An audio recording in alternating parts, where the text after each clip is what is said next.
Good evening. It's really late Saturday night. We're definitely after midnight. It's our secret sermon on late Saturday nights. I like to do secret teachings of Jesus.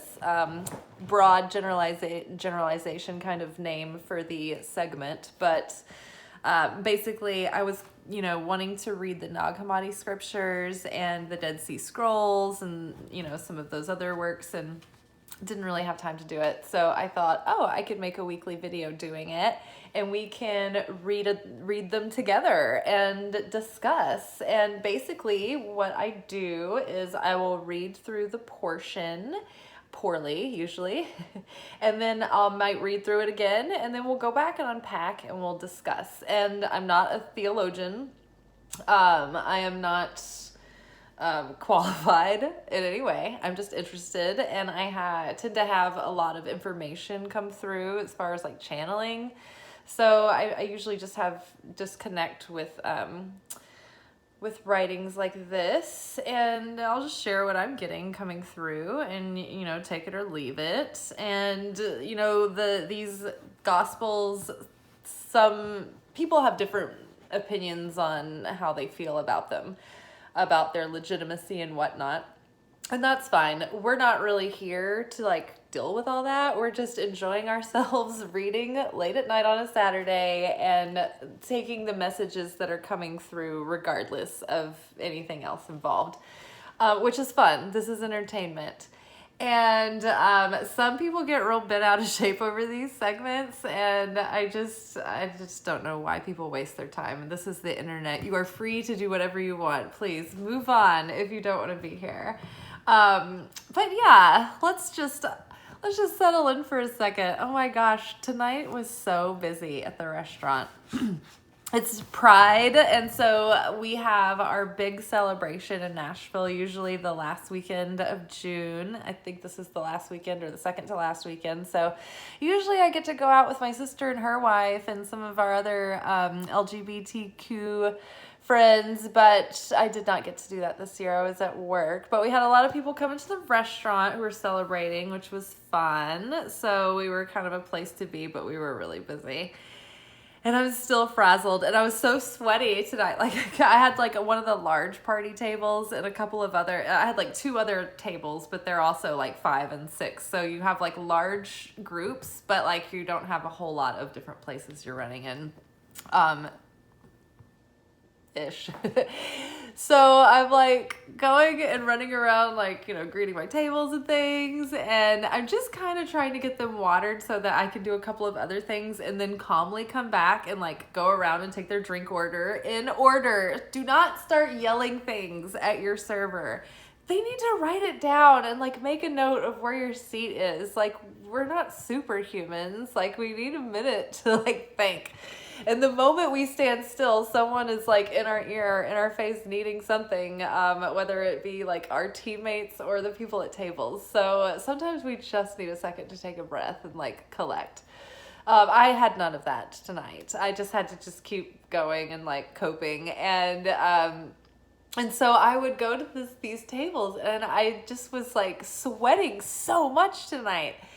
And it just wouldn't stop. And once it would break through the pores, I could feel it. I could feel that it was I would go from dry, and then in one instant, the person would look back and I'd be soaking wet and dripping, like out of a movie. And because I had that image and it felt like that's what was happening, it also would, as soon as I became aware of it, I could see that they were also aware of it. And I'm it's dripping, and I'm trying to just take notes and explain these things, and they want me to go into this big performance right off the bat, and I'm trying not to touch my hands with my face with my hands, and I have a bandana, but I don't know, I'm trying not to use it in front of them. This is so weird and awkward at some point. So if you ever see someone having a meltdown and they're trying to get away from you, just let them walk away for a second. Calm the fuck down. They're gonna come back. You're gonna get taken care of. Sort of a codependent relationship here. I have to take care of you in order to get paid. But if I need to get away for a second, just let me. It's for your benefit. I'm a fucking sweaty wreck over here. Ay, ay, ay. And so I'm still at this pace coming home. I haven't had time to wind down yet. So I'm embarrassing myself. And so I'm seeing them see me sweating. And then it feels like it starts shooting out of my pores like a sprinkler, like a cartoon. And then it just goes from there. And then usually that causes my my handwriting to get more frantic, and then that's when I start making mistakes. So luckily tonight I didn't have any big fuck ups. I did, however, have, and I still do have it. See this like volcano right here? This mole, this mole. This is what I've been calling it my Cindy Crawford mole. I got to work and I like checked my like mirror before I got out of the car, and like in the time it took me to get there, I had this like huge zit come up, and I was like, oh my God. So I've been trying to like cover it up all night and like do anything I can to avoid putting this like gigantic Cindy Crawford mole zit like in people's face. Like, if I just put a little pencil dot over it, would it be, is my zit sexy? Okay, so that's all my embarrassment tonight. So now I still look frazzled. I look like Elaine Bennis when she was like steamed in the bagel shop trying to get her sandwich hole punched in her card for the free sandwich. Seinfeld, you guys. Hi. Okay, just gonna take a deep. Wasn't even that deep. It was like a shallow, like constricted breath. I'm gonna have a glass of wine tonight. Okay, so the portion we're reading, okay, and then the reason why we do this at midnight, I'm sorry, I'm insane, I'm calming down. The reason that we do this at midnight, or that it's good to do this at midnight, is because the Hebrew sages believe, and many other mystic practices believe, that midnight and the hours between midnight and dawn are a very powerful time, especially around the midnight hour, because it's a liminal space between the end of one day and the beginning of the next. And the Kabbalists observe that between midnight and dawn, these are the most positive hours of the day. It has to do with like, there's like these cyclical timing increments of like positive energy and negative energy that happen throughout the day, throughout the week, throughout the year. And so every day the energy resets at 0 at the beginning, and it's all like full on, like all the energy, all the light, all the positivity. And then it just sort of like dissipates through the day, you know, and it's like everything else. It's like as you wear down, you know, the negativity, you know, starts taking more of a toll and having more of a power, you know, so you really have to work hard to push past your comfort zone and restrict your like initial reflexive nature to become fearful or negative or snippy or any one of those things. So, yes. Another thing is that it's also a sacrificial act of Eucharist to break the flesh and to push the self out of the comfort zone. And because we are doing that, we allow more light to come in, so that when we study this light and we're pushing past our comfort zone, and it's like we don't feel like it, we don't want to do it, you know, we just want to go to bed.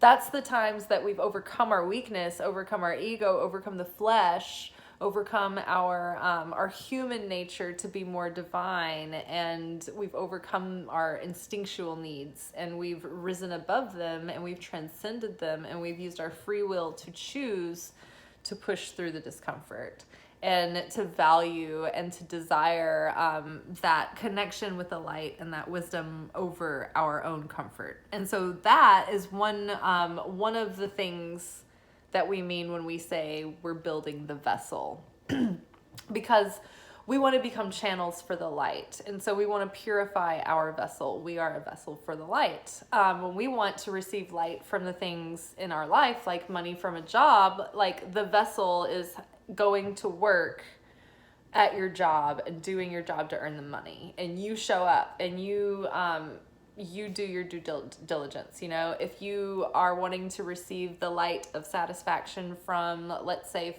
fitness and health, then building the vessel would be overcoming your cravings and desires to like eat all the ice cream and drink a lot of the wine, like, you know, get the good carbs, go to Nicoletto's and get the good pasta.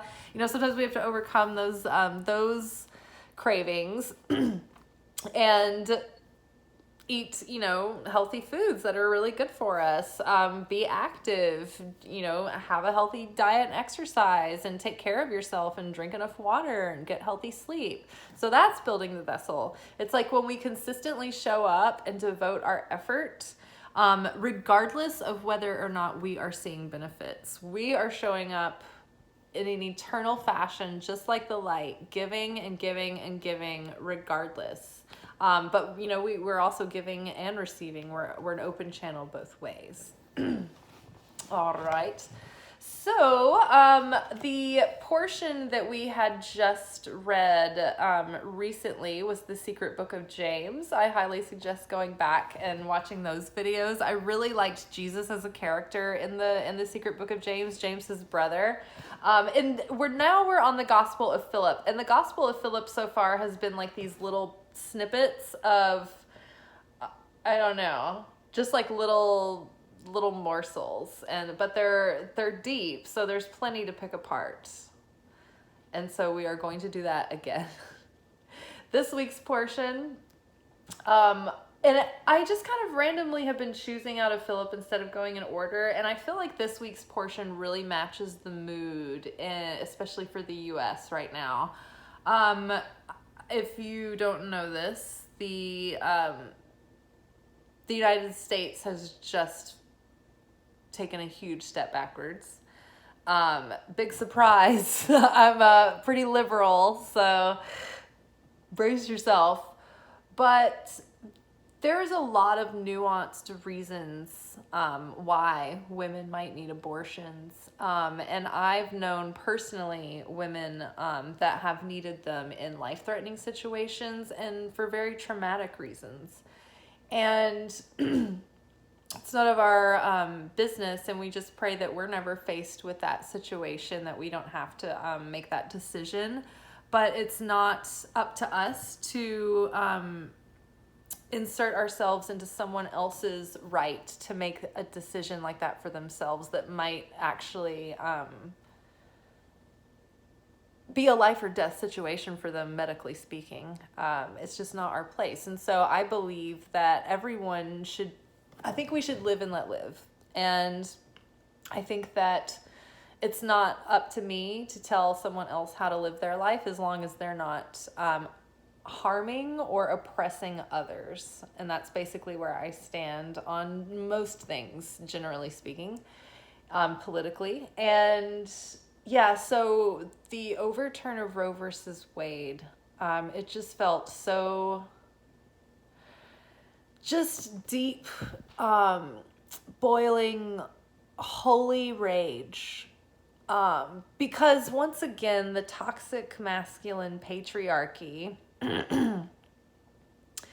has just ruined it, ruined the progress. And I think the core of my anger at this is because so many people from my generation, I was born in the 80s. I was born in 1983.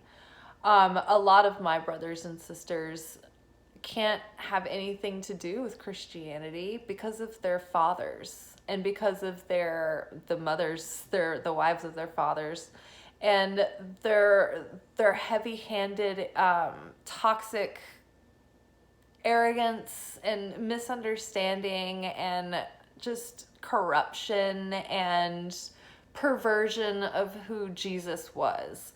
In the 80s, we were given a Jesus that was either or porcelain plate teddy bear Jesus, who was nice and didn't ruffle any feathers and just went along and obeyed, and did what he was told and minded his manners and probably made his bed and, didn't do anything that would be controversial or anything that would disobey his parents. You know, Jesus was very, very nice, and he was going to be nice to everyone and approve of everyone and make everyone feel special and loved and seen.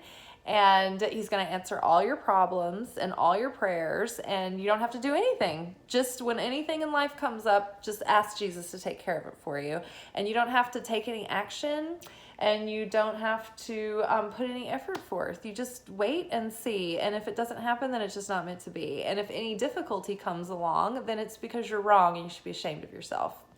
The other Jesus that we were also introduced to was Machine Gun Jesus, who was a warmonger and who was on the side of anyone who had any kind of benefit to gain from oppressing others or, being overly greedy, trying to impose their ideas onto others in other countries, power-hungry individuals, people who would make millions through warmongering.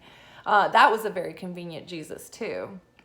The Jesus that they don't tell you about is the Jesus that we're also curious about now. Because the real Jesus was a very different person than most of the people who have been telling you what to think all of this time. And the reason why my brothers and sisters who have chosen to be agnostics and atheists are so angry is because deep down they knew that the Machine Gun Jesus and the porcelain plate Jesus was a bunch of fucking bullshit. And the real Jesus was being covertly hidden, but they didn't know how to separate the fact that mankind had corrupted Jesus's message and had taken over the Christian faith for commercial and political benefit. And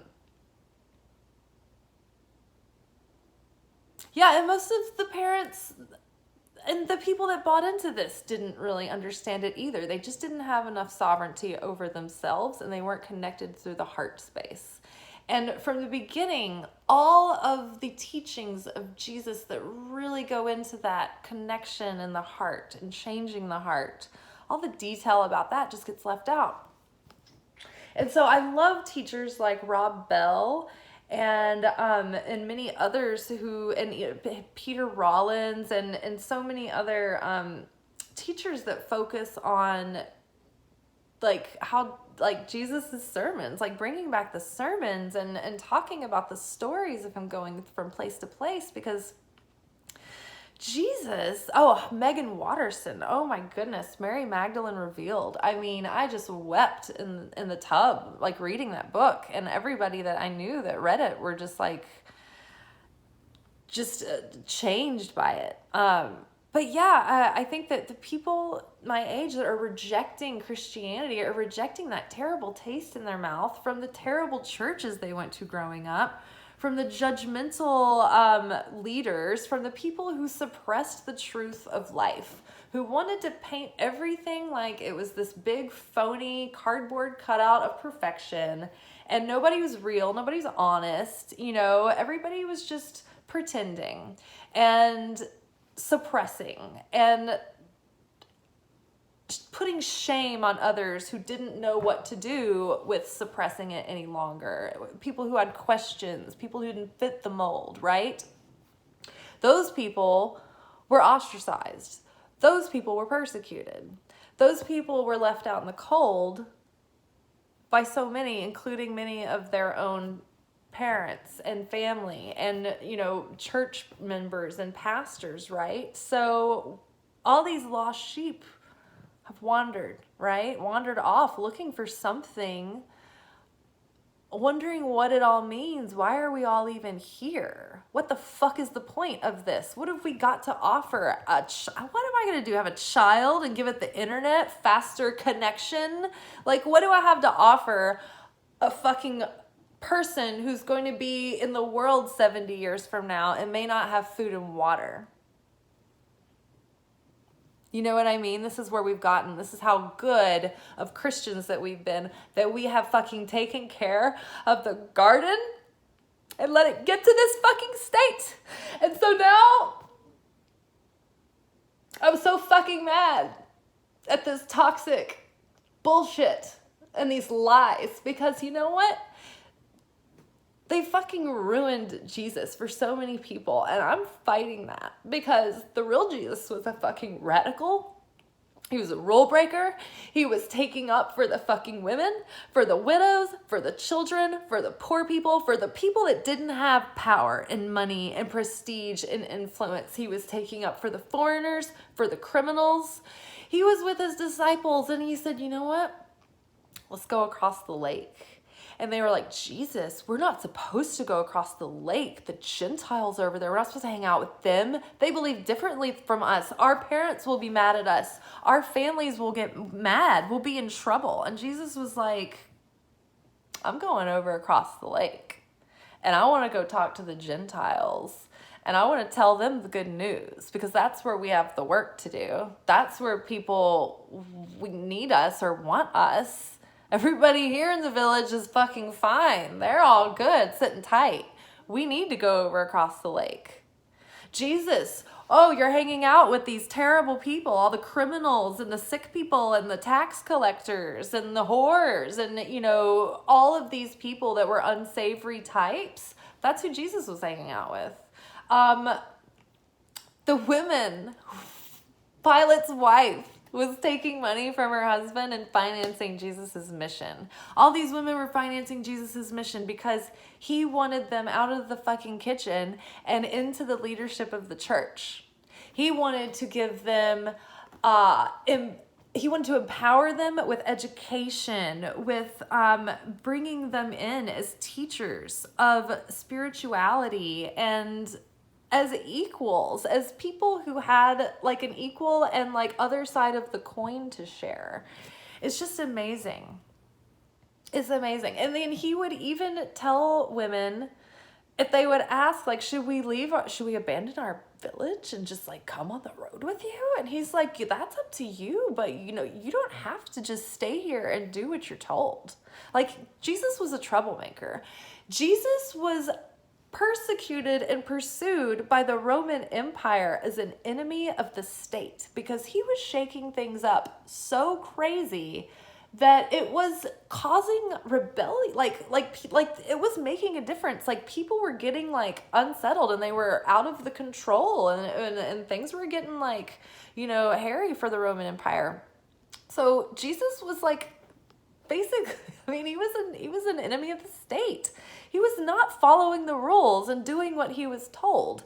You know, I mean, he just wasn't. He was not like sitting with his napkin in his lap. Like, he was out like making a movement happen and not letting anybody tell him what to do.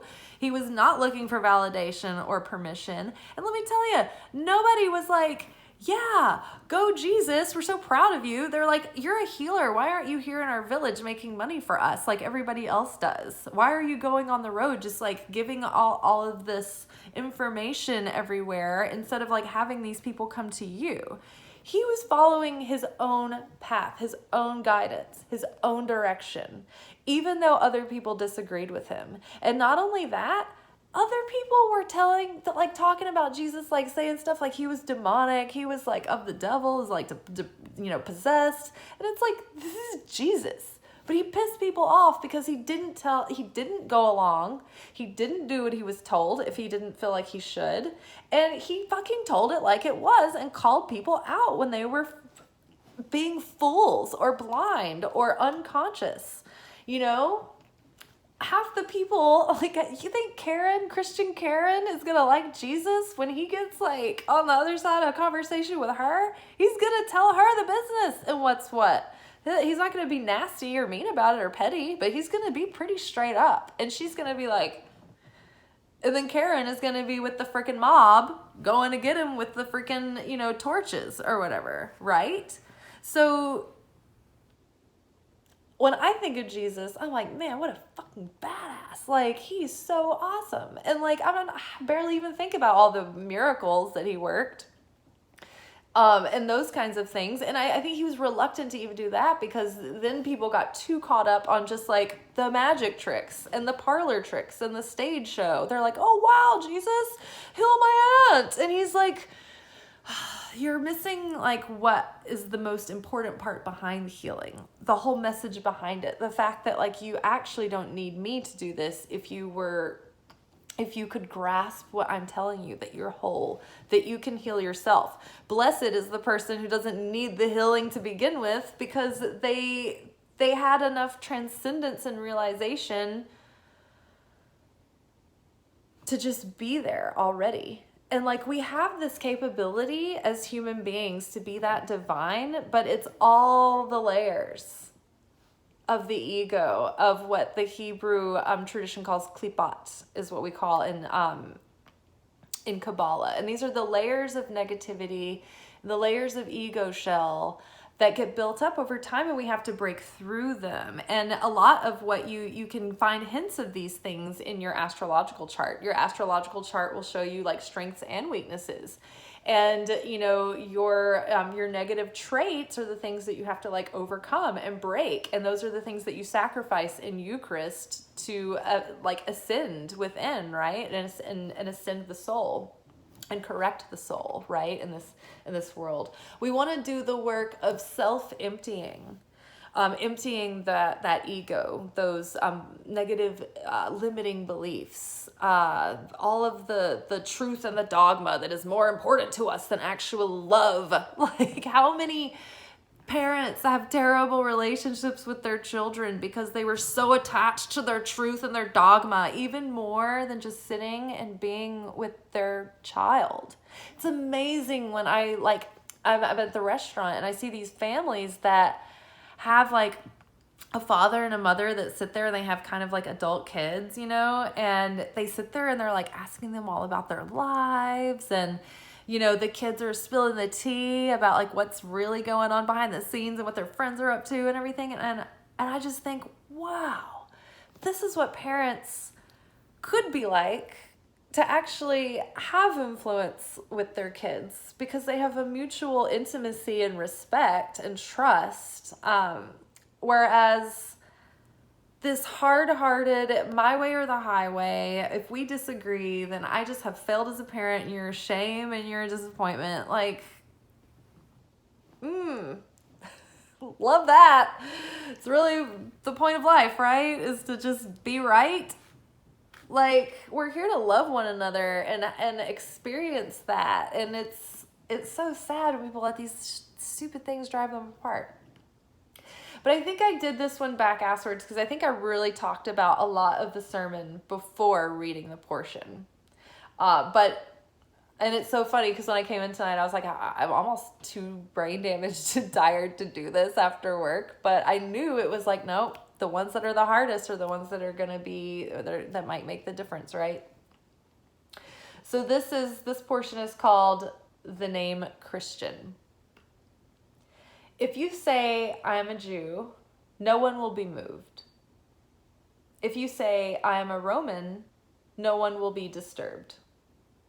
If you say, I am a Greek, barbarian, slave, free, no one will be troubled. If you say, I am a Christian, the world will be shaken. May I receive the one whose name the world cannot bear to hear. That's fucking Jesus right there. Because he's such a badass that he was so controversial that just being associated with him would get you persecuted back then. Like, for real. You would have to like run for your life. Mary Magdalene had to flee to France and hide in the mountains and live out her days there. I think her brother was beheaded shortly after the crucifixion. But yeah, at the time, you know, these other things that they mention were just, they were all living not in harmony, but like coexisting. Okay, like we're all like, you know, rubbing up against each other and it's like uncomfortable, but we can coexist. Jesus was like, this is unacceptable. We cannot go on this way anymore. We cannot tolerate it. It will not be tolerated. Change needs to happen. We need to evolve past this. We need to bring everyone into the truth of this faith.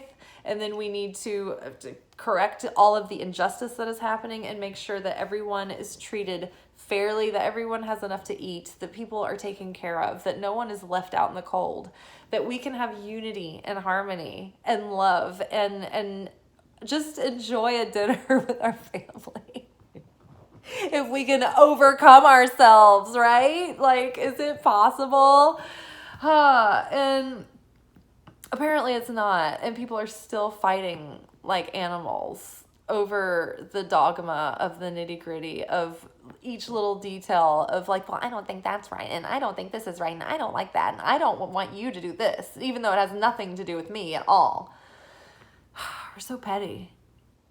And I think that's why sensitive people get so upset and so enraged, because they glimpse how the world could be and they see the way it is because of the way people are. And it's most of the time it's just because people are too lazy to pay attention, too lazy to care. Just go on. Let the status quo remain. It'll be uncomfortable. We'll be a little bit low level, low grade miserable, but we'll just keep going, keep chugging along, same as it always was. But I'm ready for a radical shift and a radical change. And that happens when each individual changes on the inside. It really does. There's not much, like a lot of people take big grand actions, and we try and we do what we can to do the big things and to support the big companies doing the positive work and to support the big organizations and to vote the right way and to vote the way that our heart leads us to, in a way that's sharing and caring towards others that don't have as much as you do, right? That's a hard one. Asking someone to be sharing and caring when it comes to taxes.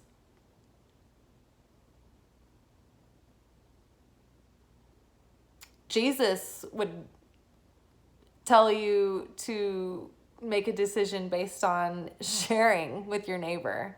He was also against the triple taxation. He was trying to address that as well. But at the same time, that is injustice, that is corruption that he was also calling out. And so he was just making enemies everywhere because he was doing things and setting the stage that would save others, knowing that he was going to be sacrificed.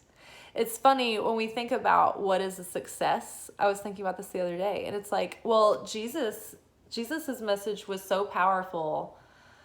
Like, even just on a human level, like, let's forget all of the like spiritual connotations there, but just on a human level, this man was so influential that we are still talking about it over 2,000 years later.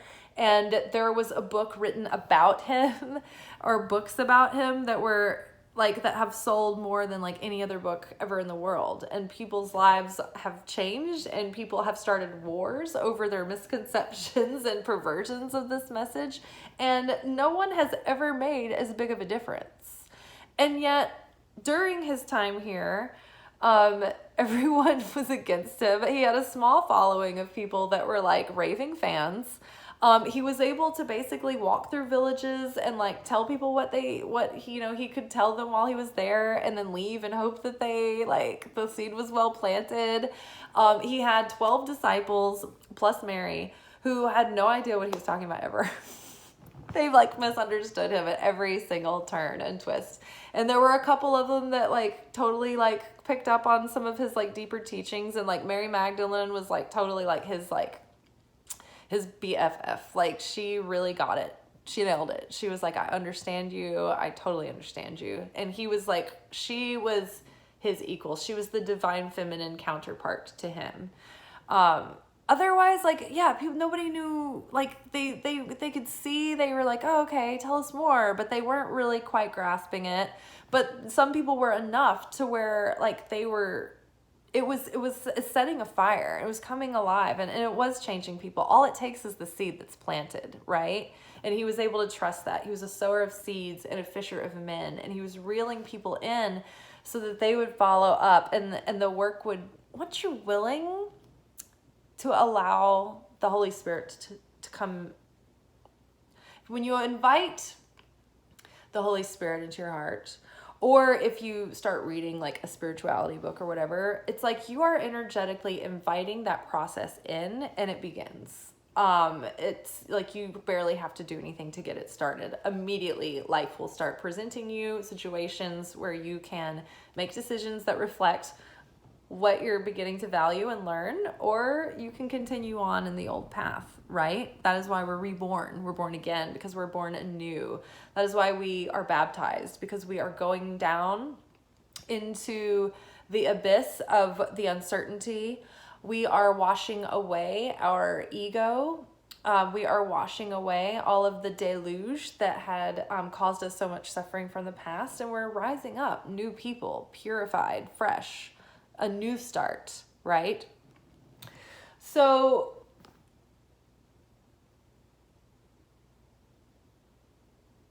yeah, I was like going off, and then I lost my train of thought.